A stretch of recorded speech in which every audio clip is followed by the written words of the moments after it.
To the Mark who started this journey, here's to you.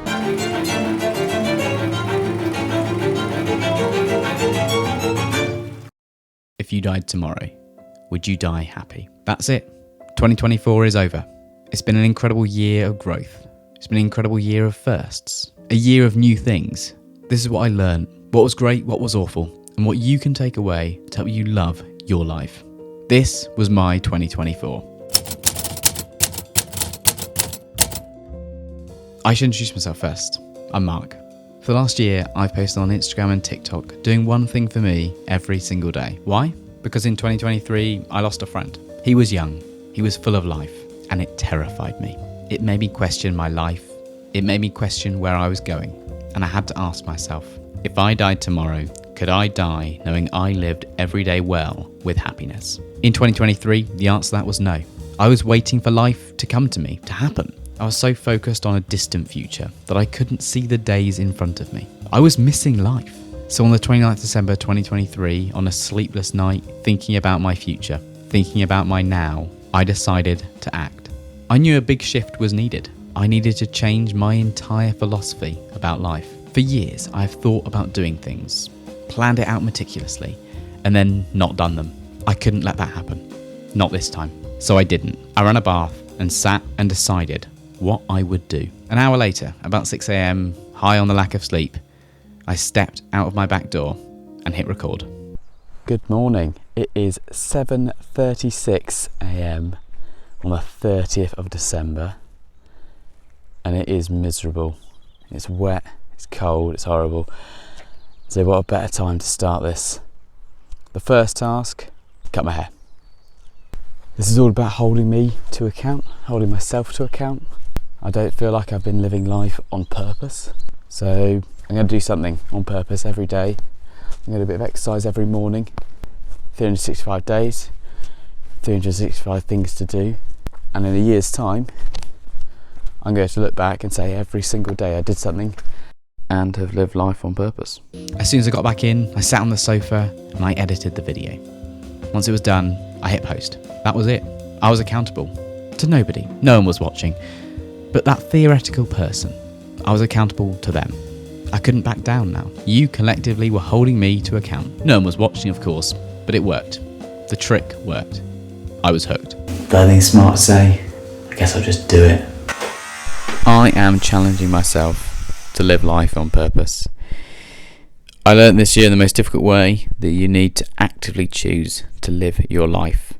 How many of us go through the motions day in, day out, doing what needs to be done, but without thinking about it? This is what this is for me.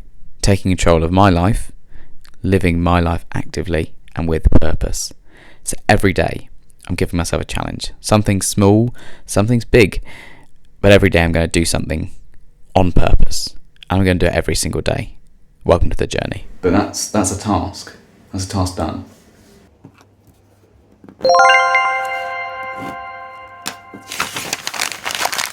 That feeling of success was euphoric. I had said I was going to do something.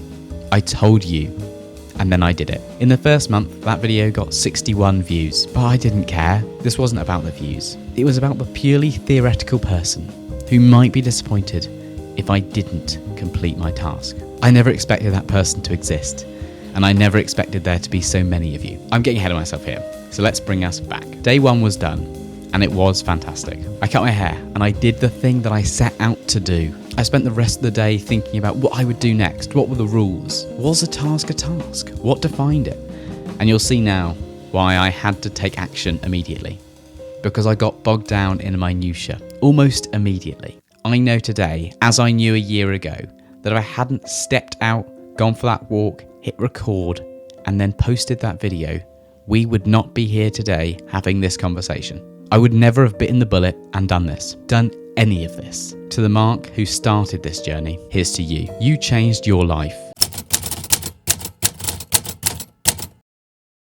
It feels like a blur. It doesn't really feel like a year has passed, but it has. The passage of time has happened regardless. The first week of this challenge does feel very different than the rest. I wasn't at work for most of it. I was able to spend the time and the energy on me. I would get up every morning and record a video all about what my task was going to be that day. It is 9:45am. It is 8:35am. It is 8:10am. It is 7:45am. I even did a week in review.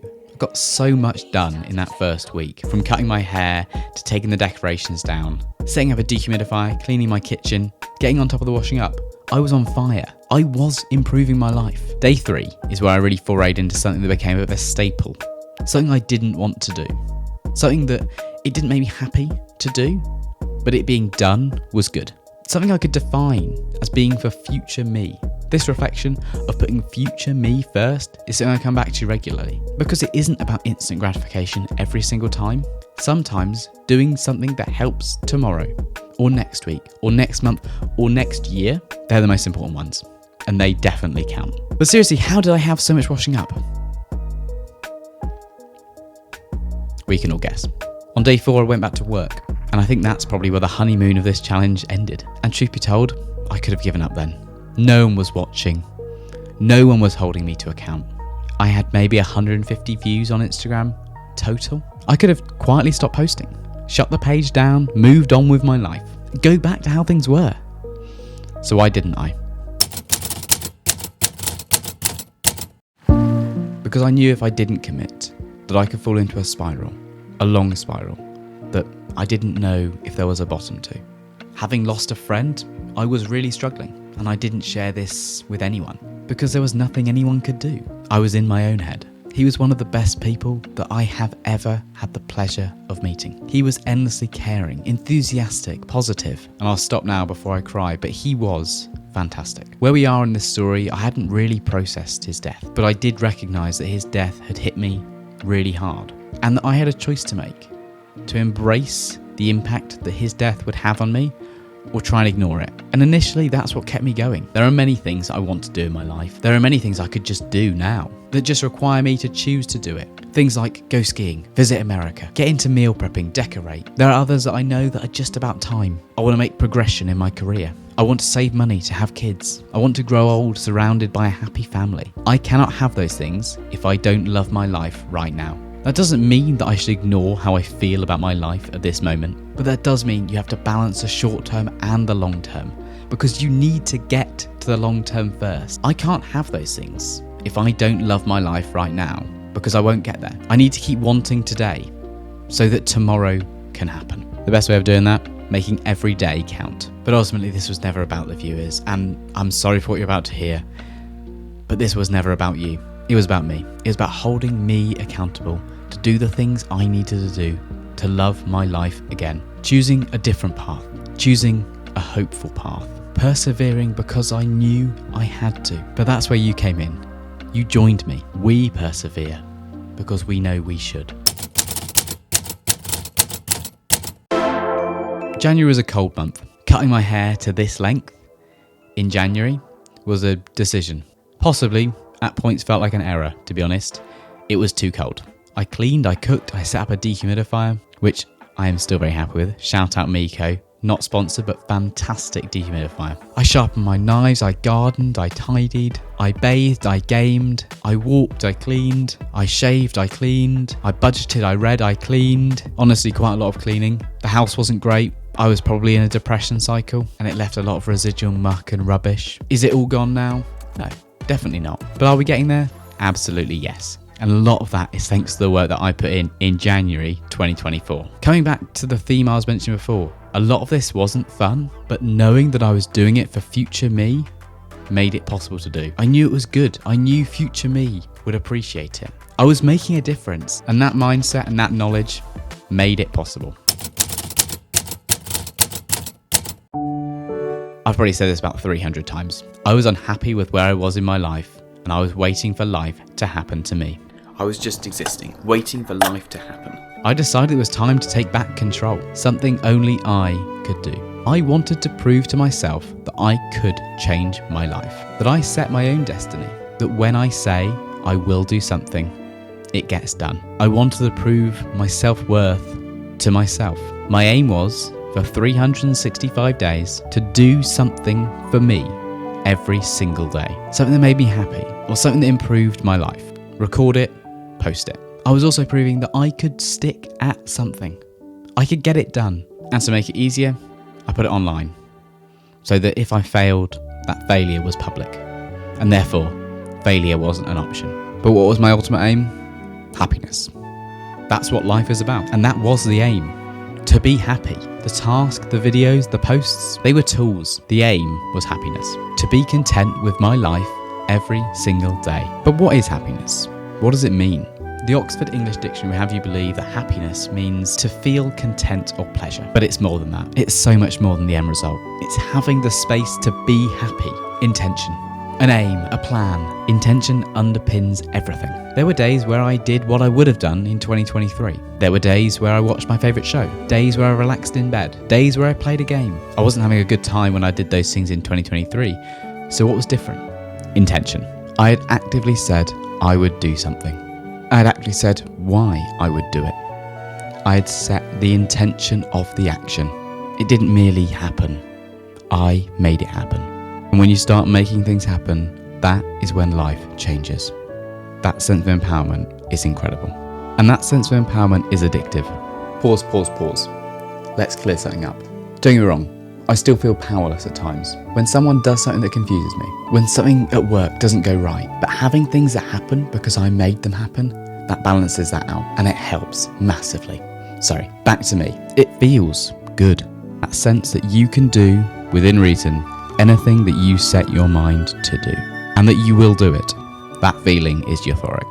Intention is your superpower. Intention can allow you to do something you otherwise wouldn't be able to do. Because you said you would. Because you said, I will do it. Intention isn't a magic bullet, but it can get you past that first step. That first step over the line where you're really doubting whether you can do something.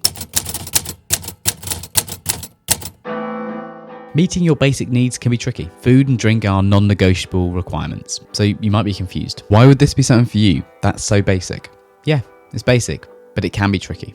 It can be something that, for some of us, can be really challenging. Drinking enough water can be something that is for you. Eating enough food can be something that is for you. It's about intention. It's about your needs and allowing your life to be yours. February was dominated by doing the things to meet my basic needs. Drinking, eating, exercising, cooking. Meeting these needs is a core component of living your life on purpose. So if you're joining me in living your life on purpose in 2025 and you're not sure if you're meeting your basic needs, make sure you get the basic needs task pack at the link in the card. February was the last normal month. Not too much of interest happened, but it was normal. It was the last normal month because, well, it was the last month before you came along. Your happiness looks different to my happiness. Now, let's define happiness before we really get into it. If we agree that happiness looks different for everyone, then we need to define the underlying principles that make up happiness. Firstly, that you need to have your basic needs met. You need to be fed, watered, sheltered, warm. You need to be safe and secure. And once you've had these basic needs met, you can then focus on the things that actually make you happy. Friends, trust in self or others, intimacy, love, affection, achievements, independence, status. But the amount these things matter will be different for you than they are for me. Some people want one friend that they can trust to the end of the world. Others need to be in contact with friends every moment of every day.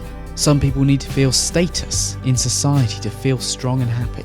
Others want to be fiercely independent. Have a think about what matters the most to you. Check out the link in the card for a free resource card where you can score these needs. Finally, you have self-fulfillment. These are the things that give you that contentness and can drive pure happiness. Purpose, creativity, morality, potential, acceptance. Once you've got all of these to the level that you need, you will be happy. That is where happiness lies. The 24th of February sticks with me every year for some reason or another. In 2024, it was the publication date of the first video that went over 100 views. At the time of writing, that video has 600,000 views, 15,000 likes. Let's run the tape. You've lost your drive for living, and I'm here to give it back. It's day 57 of Living Life on Purpose, where we do something every day that brings us joy or improves our lives. What did you do today? I did some lazy gardening. I started making space for the next crops. It was good exercise. It was productive. It is visibly different. Just now need to make sure I do the next bit. 7 out of 10. See you tomorrow. Just a standard Saturday really, but it chimed with lots of you. And it gave me, all of you, to hold me to account.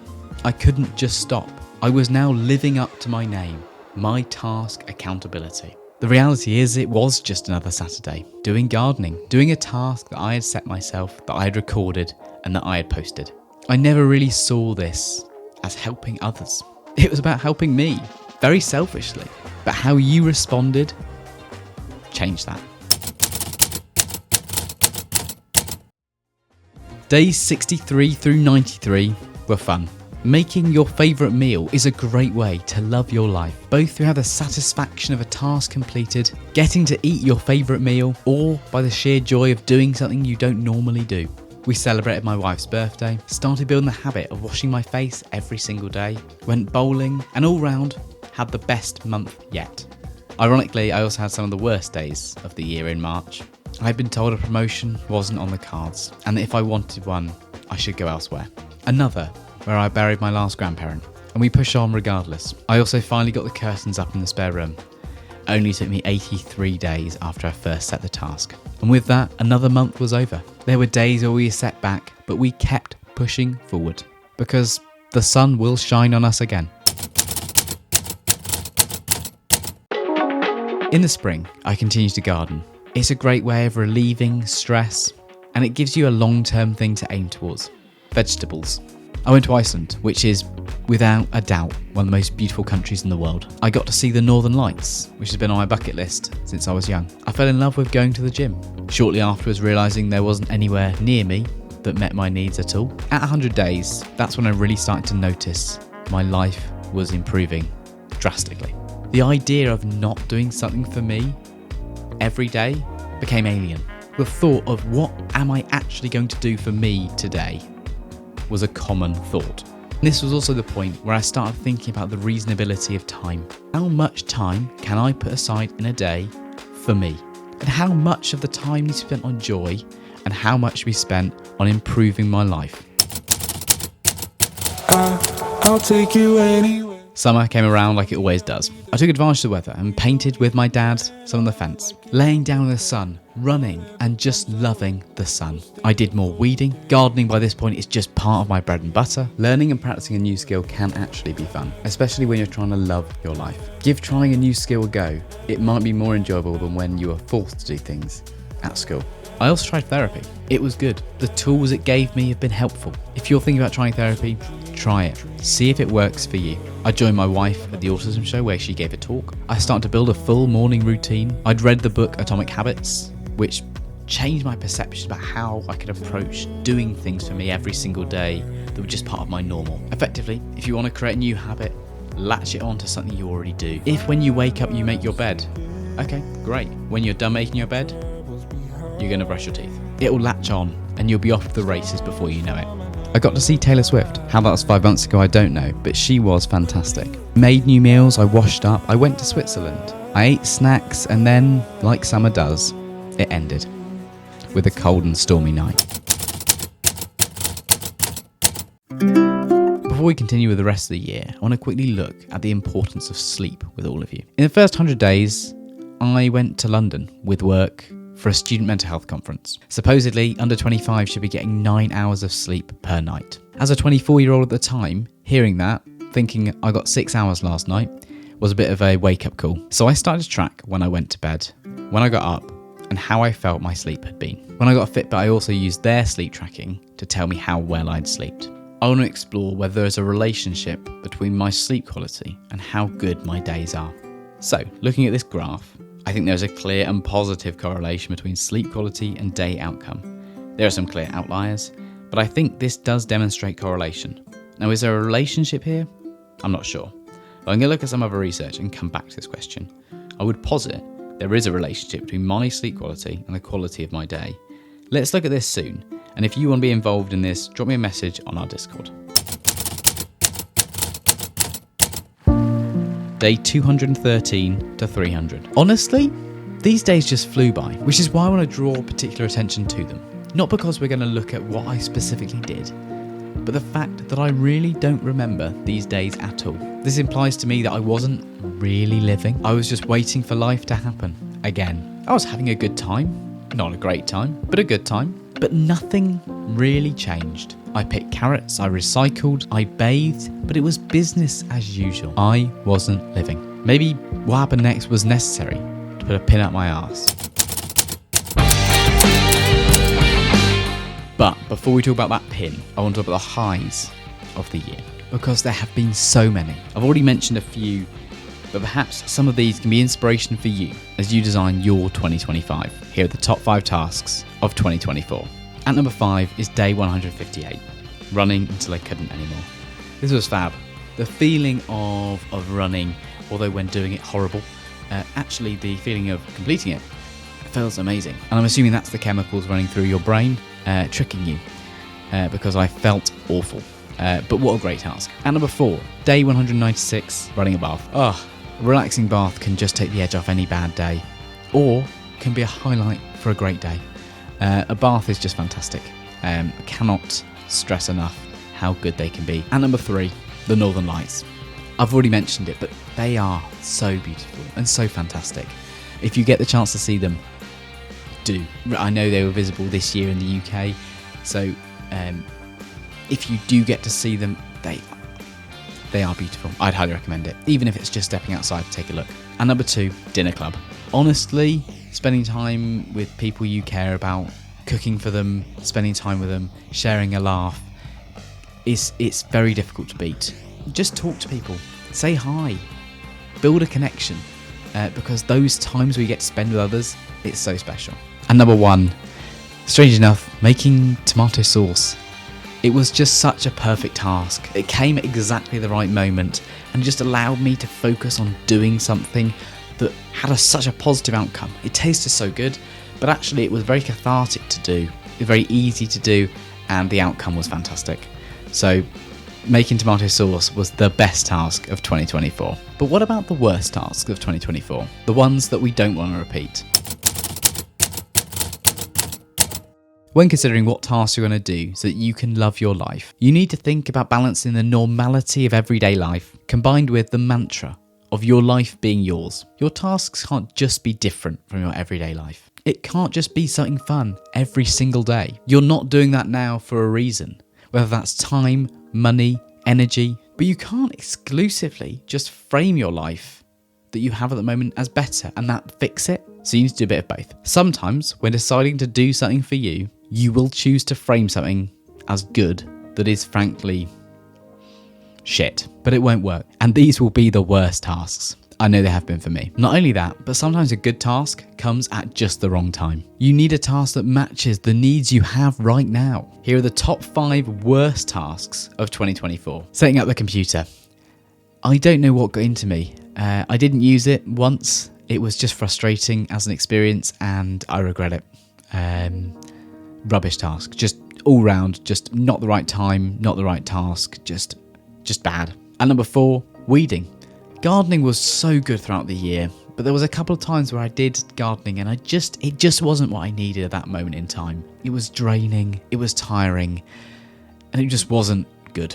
At number 3 is the bins. Now, some of you might be surprised why it's not higher, but actually, it wasn't too bad.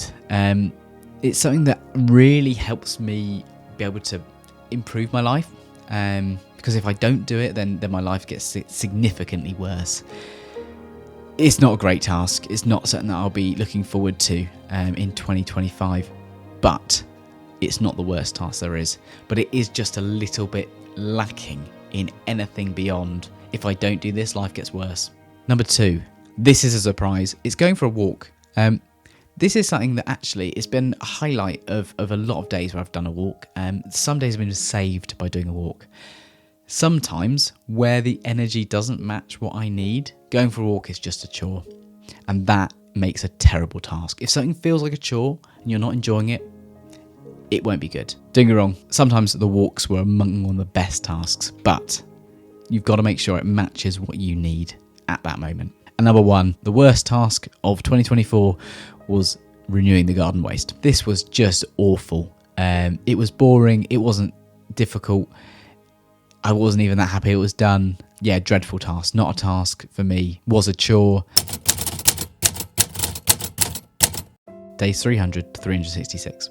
Like I said, day 213 to 300 just flew by. And that brings us to the last 66 days of the year. Just over 2 months, November and December. These last 66 were some of the most impactful of my whole year. Starting with a huge failure, trying to eat 5 cream eggs. Together, we're a community of winners.